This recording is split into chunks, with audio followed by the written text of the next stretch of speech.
そして独立と主権を速やかに承認することを決断する必要があると述べ、ウクライナの東部2州を独立国家として法的に承認する大統領令に署名。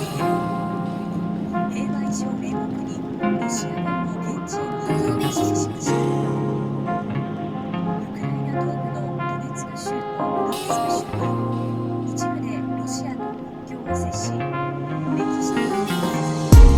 支持や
岸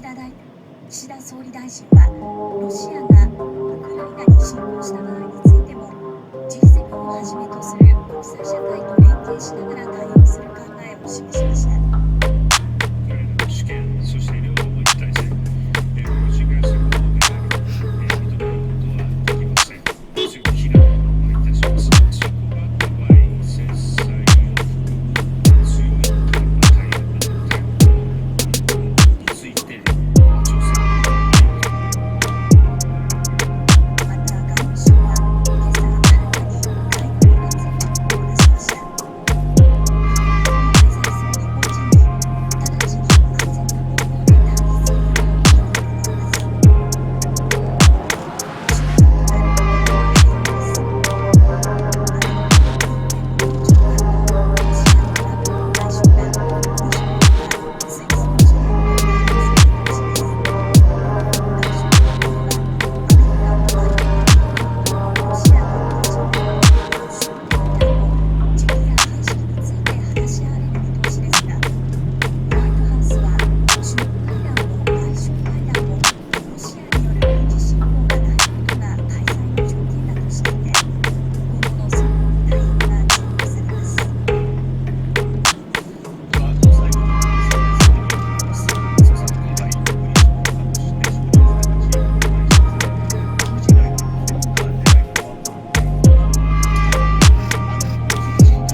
滞在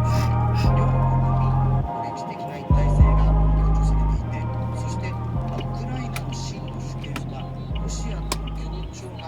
で退避するよう呼びかけています。つまりはロシアなくしてウクライナはないと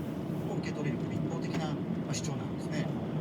で、今回の部隊の派遣決定っていうのも一連の動きですね、当初から綿密に練られたものというふうに思います。南部の親ロ派が事実上支配している地域について、まずはそこの管理を一層強め、ウクライナへの影響力を強化する大きな一歩が始まったということだと思います。場内の案内表示に従って今